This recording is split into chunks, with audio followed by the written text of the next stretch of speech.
Salut à toutes et à tous, c'est Vic, j'espère que vous allez bien et bienvenue sur cette nouvelle review d'animé en Blu-ray, pendant que je remets ma montre. Aujourd'hui, on va parler de Ride Your Wave, un film d'animation réalisé par un gars que j'apprécie énormément, Masaaki Yuasa. Je vous en avais déjà parlé sur la review de Ping Pong.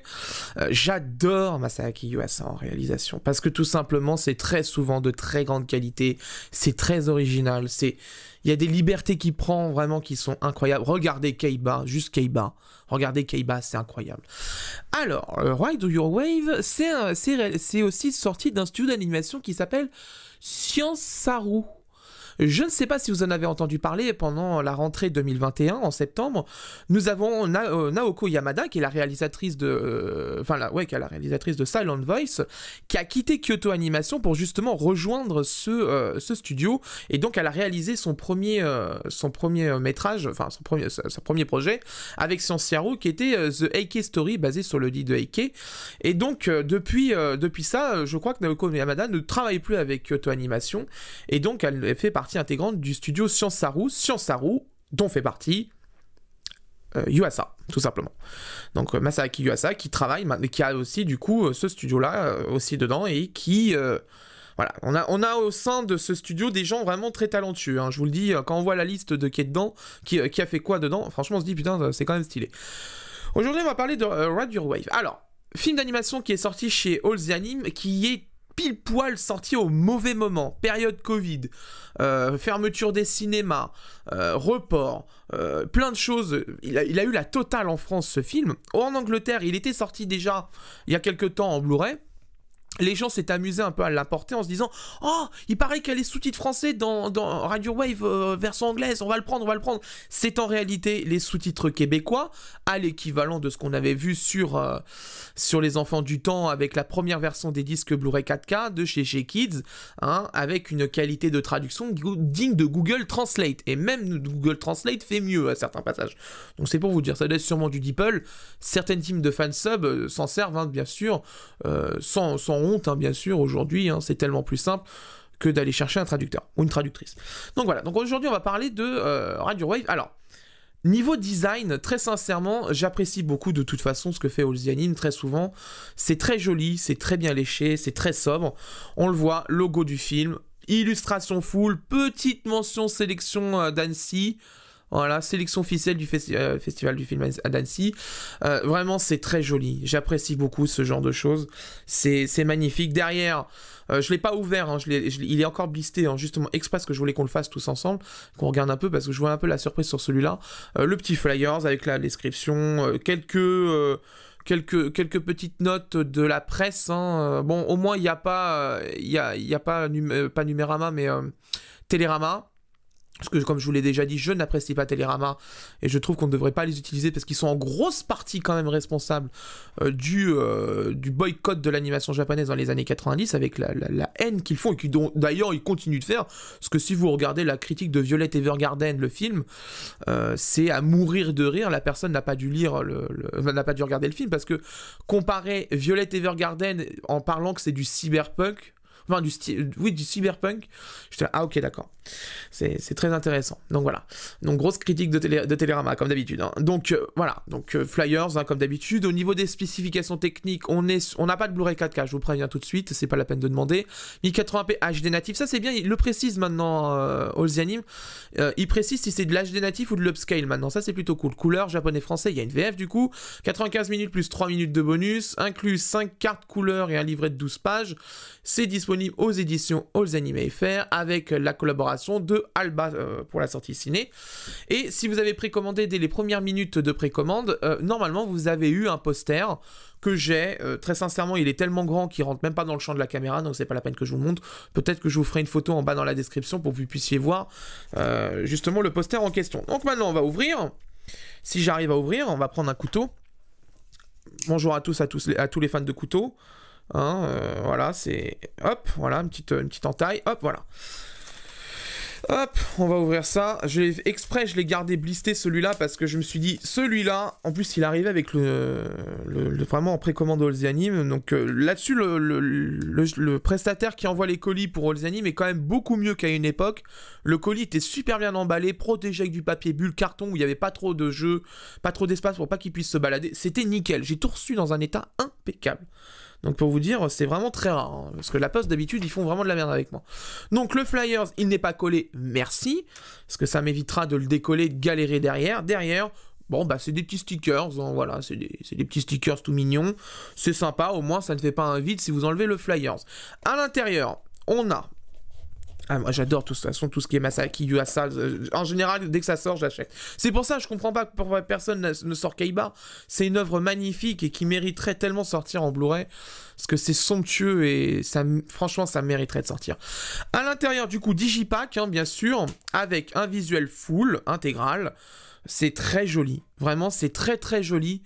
J'apprécie beaucoup le travail d'All the Anime là-dessus. C'est sobre, c'est ça que j'aime bien. C'est que c'est sobre. On n'a pas du bling-bling, du pimpant, etc. à droite et à gauche. C'est plutôt sympa. Ah, j'aime bien la petite distinction Blu-ray DVD avec la petite couleur, c'est sympa. Ouais, c'est mignon. C'est mignon. Visuel des disques différents avec un support de disque, ma foi, celui-là, il a un bord et tout, hein, dis donc. S'il vous plaît. Donc derrière... des petits stickers comme à l'arrière du fourreau. Bon, c'est mignon, hein, ça, y a pas de problème. Voilà, c'est mignon. C'est très mignon. Et ça fait plaisir. Donc, on va ranger ça. Hop. Voilà. On va passer au premier au livret. Alors, livret. Bon, voilà. Souple, hein. Brillant. C'est pas papier Vistaprint, hein, par contre. Hein, je préfère vous prévenir. Non, c'est une bonne impression. À l'intérieur, papier satiné, on le voit, hein. La lumière réfléchit beaucoup moins, c'est papier satiné, avec un petit sommaire ici, hein, parce que du coup, je pense que ça doit être le même que la version anglaise qui est traduite en français, du coup, avec dedans, l'amour persistant, un petit texte d'introduction, voilà, d'introduction au film, c'est plutôt sympathique. On a un entretien avec le réalisateur, je vérifie, j'ai peut-être passé une page. Voilà, c'est bien ce que je me disais, j'en ai même passé 2. Ouh là là, honte à moi. Avec l'entretien qui se... l'introduction au film qui se continue ici. Donc c'est plutôt sympa. Une petite illustration qui est celle du Digipack, hein, du coup. C'est plutôt sympa. La galerie personnage, plutôt sympa, avec un design, etc. C'est mignon, c'est mignon. Petit, ils auraient peut-être dû faire gaffe, mais ici, sur le fichier, le fichier reçu par l'ayant droit, il y avait visiblement un trait noir qui était ici. Donc bon, bref, c'est pas trop grave, hein, bien sûr, évidemment. Je remonte un peu la lumière, bien sûr. Hop, voilà, galerie de personnages. Un entretien avec Masaaki Yuasa, que je vous invite à lire, parce que c'est toujours intéressant ce qu'il dit en général au niveau de ses réalisations. Vous allez en apprendre beaucoup. Donc voilà, donc c'est plutôt sympathique, qui en plus dure, c'est pas qu'une demi-page, hein, non, c'est 2 pages déjà ici, plus l'autre précédente. Les paroles de la chanson, c'est marrant, c'est sympa, c'est mignon, voilà, c'est toujours sympa. Les crédits, avec une version française, une traduction de Yuiko, je crois que c'est Yuiko Rutter normalement, je sais plus, son nom vraiment exact. Donc c'est plutôt, voilà, vous avez tout le monde. Alors la VF est faite chez Sound Static. On verra ce que ça donne, hein, en général, hein, mais voilà, mais en tout cas, ouais. Donc voilà, vous avez les crédits en français ici. Voilà, les crédits de qui a fait quoi. Le design, c'est fait par Dean et Audrey. Ah, je salue Audrey, que moi j'adore ce que fait Audrey. Je vous le dis, hein, vous allez me dire, ah, mais franchement... c'est toujours du très bon taf, 3/4 du temps, il n'y a rien à dire. Moi, c'est sur SAO, peut-être sur SAO S1, où j'étais un peu déçu, mais bon, après, apparemment, l'ayant droit a fait chier avec les visuels imposés, donc bon, bah, il faut faire avec. Hein. Mais autrement, en général, là, il y a juste à voir SAO, la beauté que c'est. Je suis pas fan des SAO, pourtant, mais franchement, quand on voit ça, on se dit, ah ouais, c'est beau. Hein. Par contre, je voudrais bien que ça dégage, parce que je n'arrive pas à le faire descendre. Allez, descends, s'il te plaît. Bon, je vais les sortir comme ça, c'est pas grave. Hop, voilà. On va sortir les cartes comme ça, c'est pas grave. Hop. Parce qu'en fait, il est tellement serré, c'est pas mal, hein, je vous dirais. Hein, parce que moi, c'est sûr qu'elles bougeront pas. Mais le petit truc pour regrouper les cartes, là, ne glisse pas, en fait, et je peux pas l'enlever. Bon, on va encore enlever les cartes comme ça. Hop, voilà, terminé. Allez, dégage. Dégage, voilà, merci. Alors, on va passer aux cartes. Voilà. très joli. Alors, au niveau de l'impression, vous me laissez regarder parce que je peux pas le regarder via la caméra. Ça semble, j'ai un doute quand même, mais je sais pas. Attendez, je regarde une deuxième.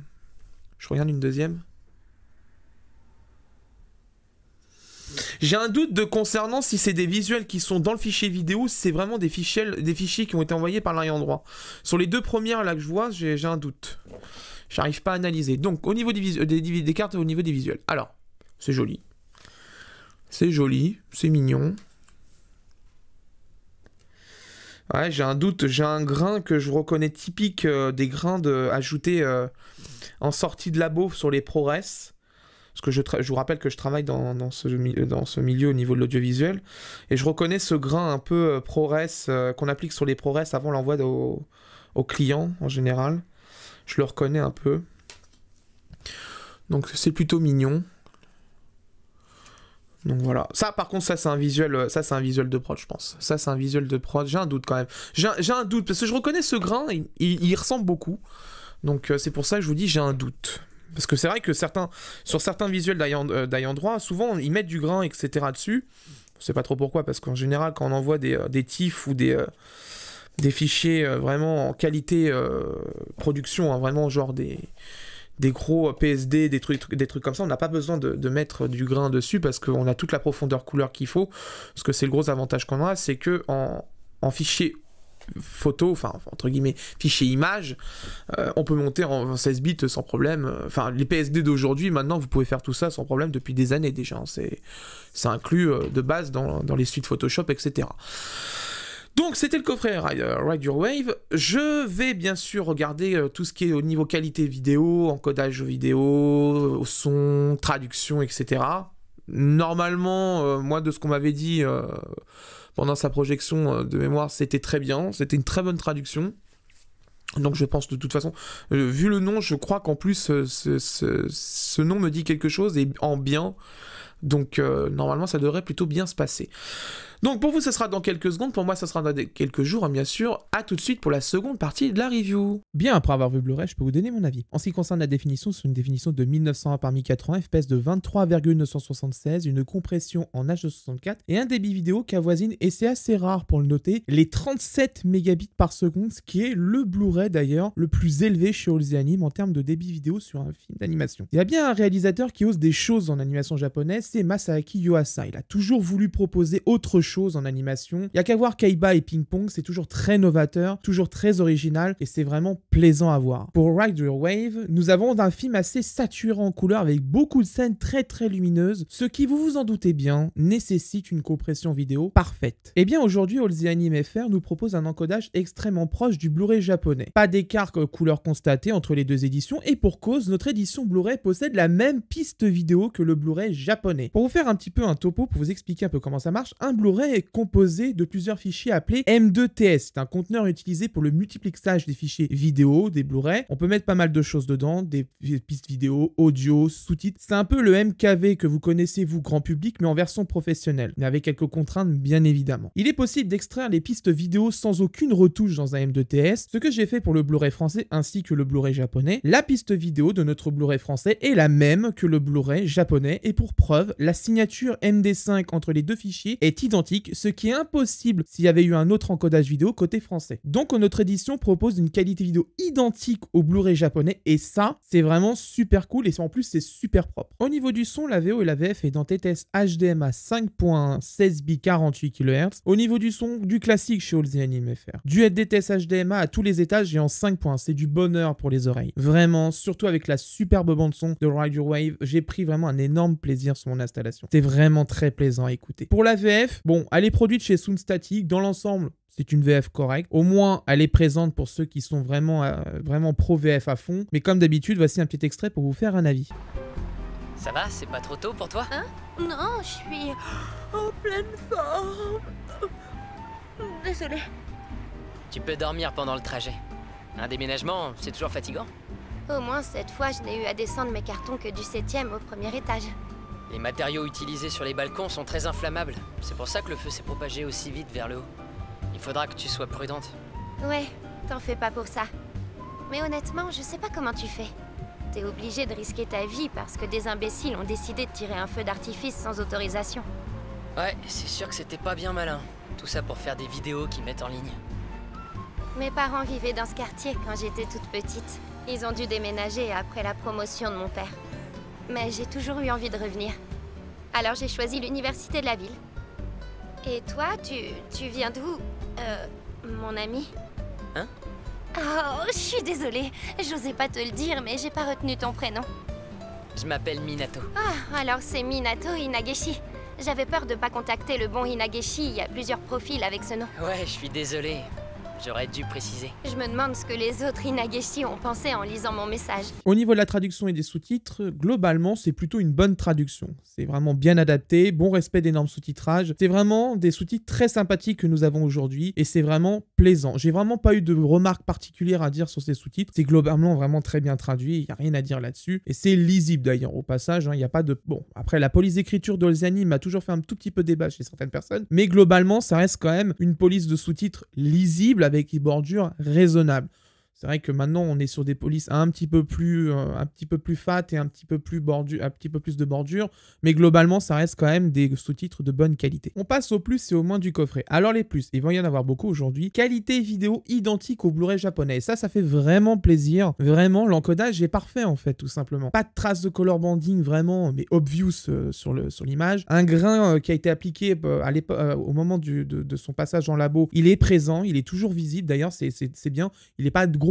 C'est un tout petit grain, tout petit, pour éviter le color banding. Il est vraiment très bien fait, nickel là-dessus. Pas d'écart de couleur, excellente qualité vidéo. La compression est vraiment nickel. C'est vraiment un Blu-ray japonais copier-coller en fait cette piste vidéo. Donc ça fait vraiment plaisir. La qualité du coffret qui globalement, franchement, faut être honnête, au niveau de l'assemblage, du fourreau, des visuels utilisés, c'est le troisième point justement. C'est vraiment un très beau coffret, c'est vraiment très joli à avoir en main. On sent la qualité quand même dedans, on sent qu'Olziani quand même, il y a eu du budget dedans, c'est vachement cool et on le sent tout de suite quand on l'a dans les mains ce coffret, il a vraiment été bien soigné quand même. La traduction qui vraiment fait le taf, là-dessus rien à dire. Très bon sous-titre sur ce film, c'est vraiment très très bien fait de A à Z, j'ai vraiment pas eu à me plaindre. Il y a une VF, pour les personnes qui n'achètent pas sans VF, il y en a une. Bon, moi après, personnellement, comme vous le savez, je suis pas non plus un grand consommateur de VF, mais elle a le mérite de faire le taf, au moins, c'est plutôt correct. Et bien sûr, le livret qui est à l'intérieur, qui permet d'en apprendre un peu plus sur ce film, avec notamment un entretien avec Masaki Yuasa, que je vous invite à lire, et j'insiste bien là-dessus, lisez les interviews de Masaki Yuasa, c'est toujours très intéressant. On passe au moins, il n'y aura qu'un seul point justement sur cette édition, parce que concrètement, c'est quand même une grosse réussite, ce que nous propose Olziani MFR aujourd'hui. Pas de bonus vidéo, voilà, c'est le seul point qui va être un petit peu dommage. Il n'y a pas de bonus vidéo, j'aurais bien aimé quand même des making-of en interne au studio, voir comment ça a été produit, etc. C'est toujours très intéressant de voir ce genre de choses. Là, il n'y a pas, bon, bah c'est tant pis. Hein. Mais déjà qu'il y a un entretien sur le livret, c'est quand même vachement cool. Si vous souhaitez acquérir ce coffret, il est vendu en ce moment en précommande à 35 € sur Amazon, frais de port inclus. Au vu de la qualité vidéo, audio, de la traduction et de la qualité générale du coffret au niveau de son fourreau, de son livret, etc. C'est vraiment un très bon coffret et je vous recommande de faire l'achat de ce coffret. Surtout que c'est du Masaki Yuasa, de toute façon, vous n'allez pas être déçus, ce film est magnifique en fait. Donc il faut vraiment le voir, et pour le voir, et dans les meilleures conditions, oubliez le streaming, tout ça, prenez ce Blu-ray pour une fois qu'on a un Blu-ray qualité japonaise dans un Blu-ray français, prenez-le bordel, parce que c'est pas tous les jours qu'on voit ça, c'est même quasiment jamais arrivé de toute façon. Là on a vraiment en France vendu dans notre pays un Blu-ray copié-collé du Blu-ray japonais en qualité vidéo, et là vous allez voir ce que c'est que la qualité vidéo au niveau encodage d'un Blu-ray japonais, c'est vraiment quelque chose. C'est vraiment une très belle édition française, je tiens à féliciter quand même Olziani MFR dessus, c'est vraiment du très bon travail dans l'ensemble, j'ai vraiment été très content de cette édition française, et heureusement j'ai attendu cette édition française parce que j'ai hésité à prendre l'édition anglaise, et quand je vois les captures d'écran d'encodage vidéo du Blu-ray anglais, je me dis que j'ai bien fait quand même d'avoir attendu parce que ça valait vraiment la peine en fait. Voilà, c'est la fin de cette review, j'espère qu'elle vous a plu. Prochainement, il va y avoir en review, normalement, Domestic Girlfriend et les Héros de la Galaxie volume 2 qui sont arrivés justement à la maison au moment où je tourne cette vidéo. Je suis en train de faire la review technique dessus. J'ai quasiment fini Domestic Girlfriend au niveau Blu-ray vidéo. J'ai quasiment fini. Je suis en train de commencer à écrire justement. Les Héros de la Galaxie, ça sera juste après. Je ferai au niveau la review. Ça va aller assez vite de toute façon, les Héros de la Galaxie. Je m'étais fait un rewatch juste avant la réception du deuxième coffret pour voir les différences justement qu'il y a entre les sous-titres ADN et les sous-titres du Blu-ray. Il y a en review qui va arriver en mars. ça a été annoncé par Kazé au niveau de leur Blu-ray, il y a Claymore qui va arriver, j'en avais déjà parlé dans la review de Akira. Claymore, c'est un animé que j'apprécie beaucoup parce que c'est le Madhouse des années 2000. Il y a du grand monde au niveau de l'animation et du staff au niveau de cet animé. L'ending est magnifique. Si vous cherchez sur YouTube ou sur Spotify l'ending de Claymore, vous allez écouter la musique, vous allez vous dire elle est magnifique. Vraiment, cet animé, j'ai hâte qu'il sorte en Blu-ray parce qu'il y a énormément de choses à dire dessus. Au niveau de sa réalisation, il n'a pas été produit en HD 1080p à l'époque, mais en 720p. Donc automatiquement, il a été upscale pour pouvoir faire un Blu-ray en 1080p. Mais c'est surtout que son FPS est hybride. C'est-à-dire qu'il a beaucoup de plans d'animation qui sont tournés en 29,970 complet et d'autres plans qui sont tournés en 23,976. Et ça, Kazé, si jamais ils font une bêtise là-dessus, ça sera vraiment le test ultime pour voir si Kazé comprend ce qu'ils ont en fichier vidéo. Donc vraiment, j'ai hâte d'avoir ce Blu-ray dans les mains parce que ça va être l'heure de vérité pour eux et on va voir justement l'état de santé du service vidéo de Kazé Home Video avec ce Blu-ray en fait. Si vous souhaitez soutenir les reviews, comme d'habitude, n'hésitez pas, hein, ça fait toujours plaisir. Le pouce bleu, l'abonnement, la cloche, les commentaires dans l'espace commentaires et le bouton rejoindre bien sûr si vous souhaitez soutenir financièrement les reviews. Vous aurez accès aux reviews si elles sont disponibles en avance. C'est un bonus que je peux vous offrir comme ça, voilà. Quant à moi, je vous laisse et d'ici là, portez-vous bien. Ciao.